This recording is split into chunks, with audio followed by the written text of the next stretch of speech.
കൈമങ്ങളൊക്കെ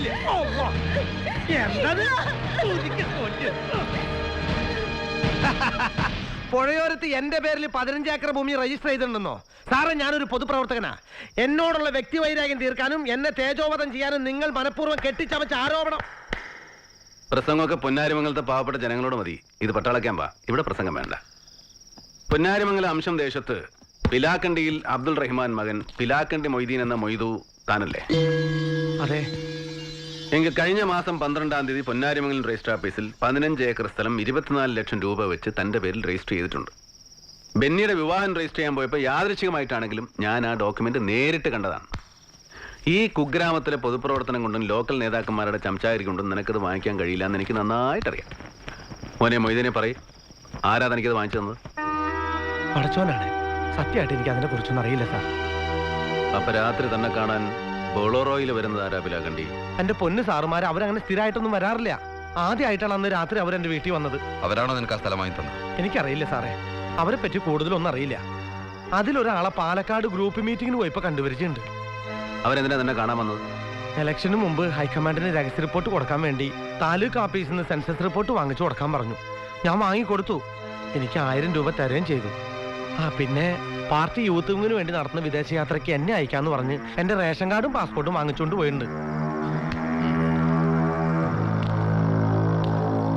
അവരെ കണ്ടാ താൻ തിരിച്ചറിയോ? അറിയാം സാർ. അതിലൊരുത്തൻ ഹിന്ദിക്കാരനാ. ചോദിച്ചപ്പോ ഹൈക്കമാൻഡിൽ നിന്നാണ് പറഞ്ഞേ. താൻ പറഞ്ഞത് മുഴുവൻ സത്യമാണെങ്കിൽ തന്റെ പേരിൽ പുഴയോർത്ത് സ്ഥലം വാങ്ങിയത് അവരായിരിക്കണം. അവർക്ക് പാർട്ടിയായിട്ട് ബന്ധമൊന്നും കാണില്ല. സെൻസസ് റിപ്പോർട്ട് കളക്ട് ചെയ്തതിന്റെ പിന്നിലും ബിനാമി പേരിൽ സ്ഥലം വാങ്ങിയതിലും മറ്റെന്തെങ്കിലും ഒരു ഉദ്ദേശം കാണും. വളരെ അപകടകരമായൊരു ഉദ്ദേശം. അന്ന് പുഴയിൽ മീൻ ചത്ത് പൊങ്ങിയത് നഞ്ച് കലക്കിയത് കൊണ്ടല്ല. ടെസ്റ്റ് റിപ്പോർട്ടിൽ വെള്ളത്തിന്റെ സാമ്പിളും പായലിന്റെ സാമ്പിളിലും സയനൈഡിന്റെ പ്രസൻസ് ഉണ്ടായിരുന്നു. നാട്ടുകാരെ വെറുതെ പേടിപ്പിക്കേണ്ടെന്ന് കരുതിയ ഈ വിവരം പുറത്തു പറയായിരുന്നു. തന്നെയുമല്ല, ആരൊക്കെയാണ് ഇതിന്റെ പിന്നിൽ, എന്തൊക്കെയാണ് അവരുടെ ഉദ്ദേശം, ഇതൊന്നും നമുക്കറിയില്ലല്ലോ. പടച്ചോനെ, നിങ്ങൾ എന്തായാലും ഇത് കണ്ടുപിടിക്കണം. എന്റെ ജീവൻ കളയേണ്ടി വന്നാലും എന്ത് സഹായത്തിന് ഞാൻ കൂടിയുണ്ടാവും. ഇത് വെക്കോളൂ. തലപ്പാറച്ചേരിയിലെ കലാപത്തിന് പിന്നിൽ പ്രവർത്തിച്ചവർ തന്നെയായിരിക്കണം ഇതിന്റെയും പിന്നിൽ. പക്ഷേ സാർ, ഫുള്ളി ആംഡ് ആയിട്ട് ഒരു ഫോഴ്സിന്റെ പ്രസൻസ് ഉള്ള ഈ സ്ഥലത്ത് അവരതിന് തയ്യാറാവോ? സായുധമായ ഒരു അറ്റാക്കല്ല, കൂടുതൽ ഗുരുതരമായ മറ്റെന്തോ.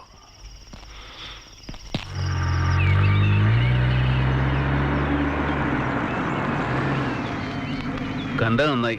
കാണാതെ പോകേണ്ടി വരുന്ന വിചാരിച്ചേ. ഞാൻ നാട്ടിലേക്ക് പോവാ. എനിക്ക് വേണ്ടി കൂടെ ഒന്ന് പ്രാർത്ഥിച്ചേക്കണേ. മലയ്ക്ക് പോയിട്ട് തിരിച്ചു വരുമ്പോ അമ്മ ഉണ്ടാവും എൻ്റെ അവിടെ. അമ്മയ്ക്ക് വിമലയെ കാണുന്നുണ്ട്.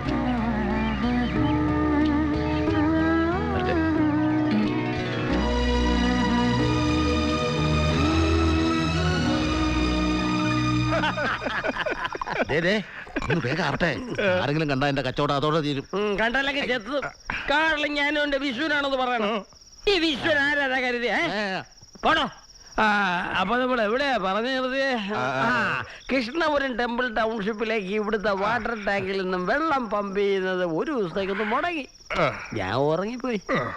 അന്ന് ഇതുപോലെ നല്ലതൊന്നും കിട്ടാതെ വന്നപ്പോ കൊട്ടൂടി വേരുവിന്റെ മൂല വെട്ടി വായിച്ചരച്ച് ബോധം വന്നപ്പോ കയ്യില് സസ്പെൻഷൻ ഓർഡർ. എന്റെ ജോലി ഒന്ന് തിരിച്ചു കിട്ടിക്കോട്ടെ. ഈ കുമാരനിവിടെ ഒരു മദ്യപ്പുഴ ഒഴുക്കും. ചേട്ട ഇതങ്ങോട്ട് വലിച്ചേ. ഇനി ചേട്ടൻ എന്തിനാ ജോലി? കിട്ടാൻ പോകുന്ന ലക്ഷങ്ങളല്ലേ.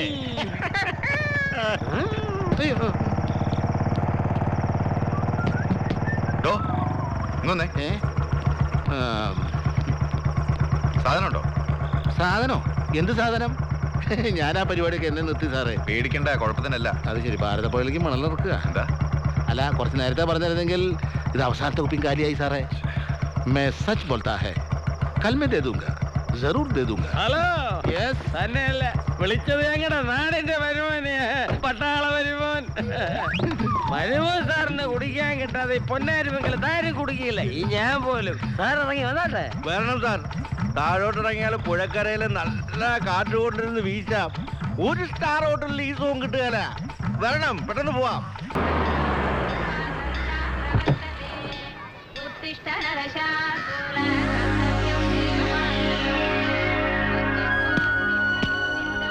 എന്താ പ്രശ്നം? സാർ, കേണലും മറ്റും ക്യാമ്പിലെത്തിയിട്ടുണ്ട്. സാർ എത്തിയാലുടനെ കൊണ്ടുവരാൻ അയച്ചതാ.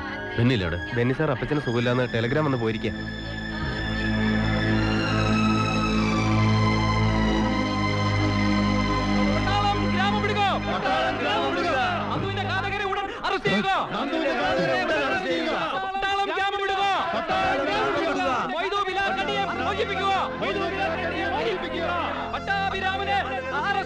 മേജർ, നിങ്ങൾ അങ്ങനെ ചെയ്യില്ല എന്ന് എനിക്കും നമ്മുടെ റെജിമെന്റിനും അറിയാം.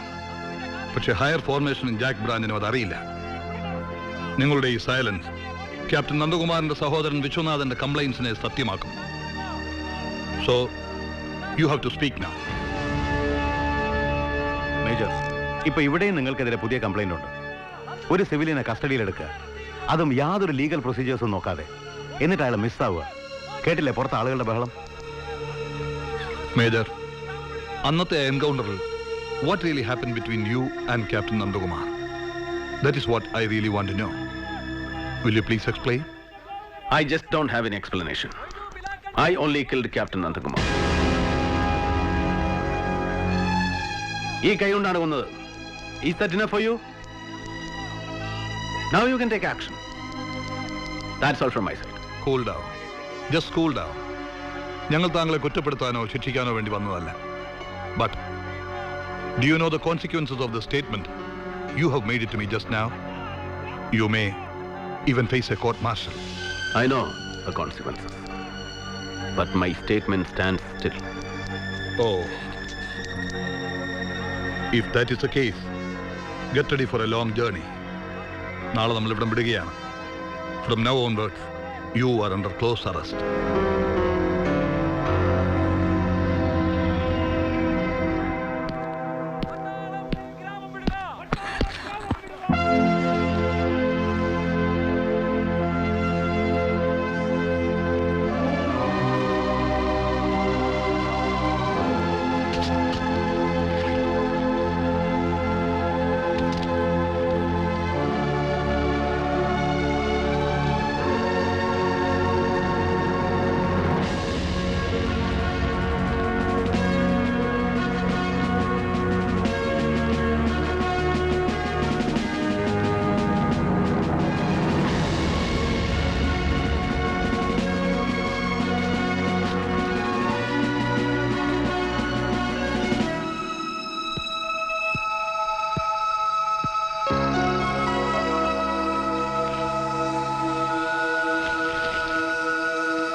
എന്താണോ അതൊക്കെ? ആർമി ഹെഡ്ക്വാർട്ടേഴ്സിൽ നിന്നും കേണലും ഓഫീസേഴ്സും എത്തിയിട്ടുണ്ട് കോർട്ട് ഓഫ് എൻക്വയറിക്ക്. വിമലയുടെ ഭർത്താവ് നന്ദകുമാറിനെ കൊന്നത് പട്ടാഭി സാറാണ്. സാറ് കുറ്റം സംഭവിച്ചു. ഇപ്പൊ ക്ലോസ് അറസ്റ്റില്ല. അതിനിടയിൽ ആ മൊയ്തു പിലാക്കണ്ടേ കാണാനില്ല, വിട്ടുകിട്ടണം എന്നൊക്കെ പറഞ്ഞ് നാട്ടുകാരും.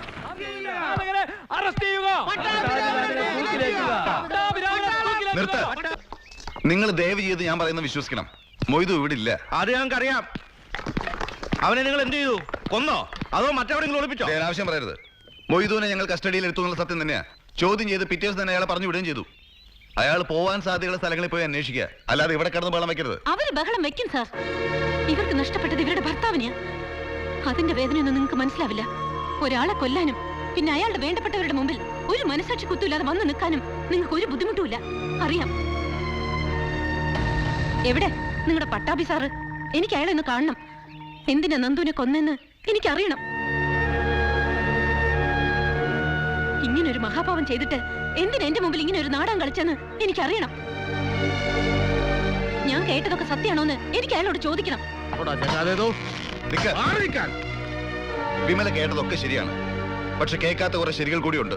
അതുകൂടെ കേട്ടിട്ട് പോയാൽ മതി.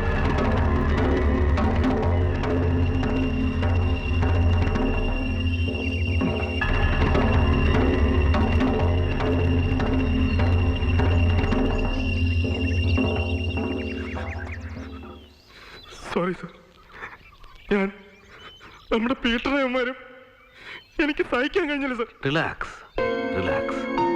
ഇന്ന് പീറ്റർ ആണെങ്കിൽ നാളെ നീയോ ഞാനോ ആകാം. അത് പട്ടാളക്കാരന്റെ വിധിയാണ്. നാടിനു വേണ്ടി കൊല്ലാനും ചാവാനും പ്രതിജ്ഞ എടുത്തവരാണ് നമ്മൾ. രാജ്യത്തിന്റെ ശത്രുക്കളെ കൊല്ലുമ്പോഴേ നമ്മൾ ധീരന്മാരാവുന്നുള്ളൂ. വ്യക്തിവൈരാഗ്യം തീർക്കാൻ ഒരാളെ കൊല്ലുമ്പോൾ നമ്മൾ കൊലപാതകളെ ആവുന്നുള്ളൂ. നീ ധീരനായ ഒരു പട്ടാളക്കാരനാണ്. മറ്റുള്ളതെല്ലാം മറക്കണം. മറന്നേ പറ്റും. Be brave.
सब लोग यहाँ से अल्फा लोकेशन पहुंचाओ, जल्दी जल्दी जल्दी चलाओ।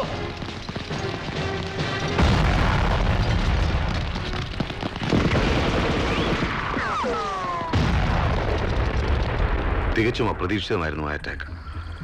കോളനിക്കുള്ളിൽ വെച്ച് അവരത് ചെയ്യുമെന്ന് ആരും കരുതിയിരുന്നില്ല. ഞങ്ങളുടെ സൈഡിൽ ഒരുപാട് പേര് മരിച്ചു. തൽക്കാലം ഞങ്ങൾക്ക് പിൻവാങ്ങേണ്ടി വന്നു. ഇന്റലിജൻസ് സോഴ്സ് റിപ്പോർട്ടിൽ വന്നൊരു പിഴവ്. ഞങ്ങൾ പ്രതീക്ഷിച്ചാലും കൂടുതൽ ആയുധങ്ങളും ആളുകളും അവരുടെ സൈഡിലുണ്ടായിരുന്നു. വിവരം ഹെഡ്ക്വാർട്ടേഴ്സിൽ അറിയിച്ച് ഞങ്ങൾ റീഇൻഫോഴ്സ്മെന്റിന് വേണ്ടി കാത്തിരിക്കുകയായിരുന്നു.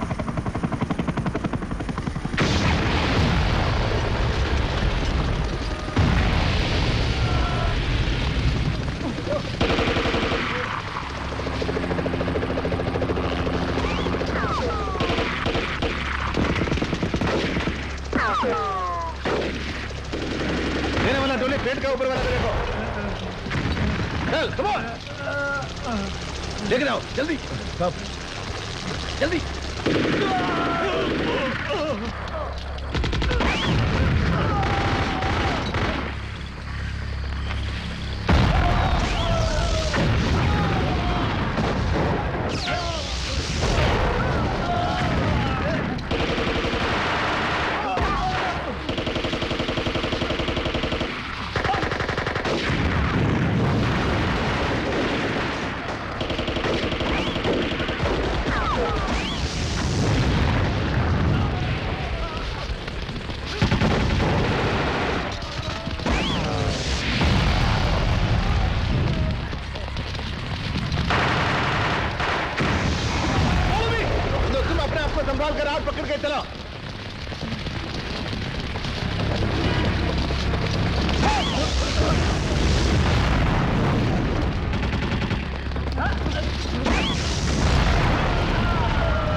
നന്ദു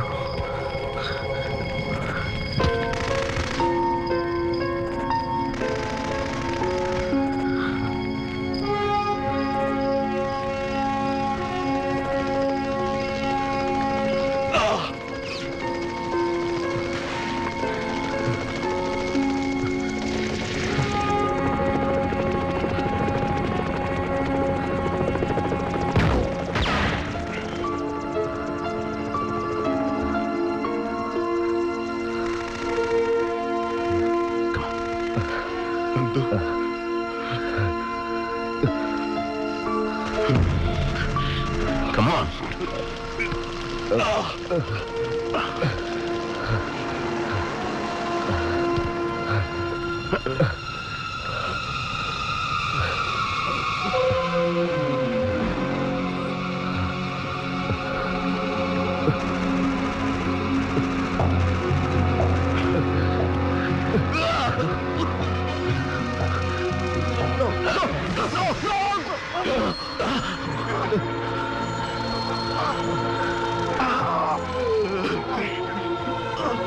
സമയങ്ങളാണ്.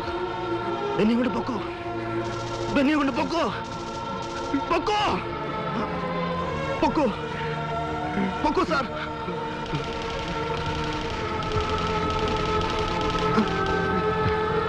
സാർ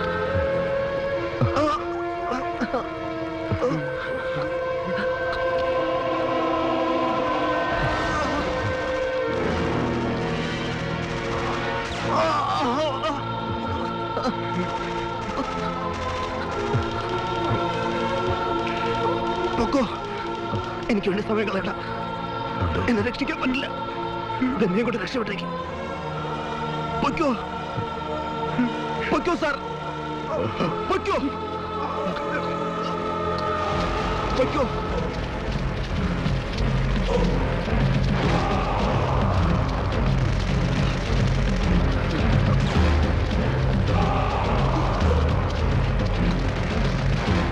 ഇനി അധികം സമയം ഞാൻ ജീവിച്ചിരിക്കില്ല. കൈ കിട്ടി അവനെ പെട്ടി നിർക്കും. എന്നെ കൊന്നു വന്നേക്കും സാർ.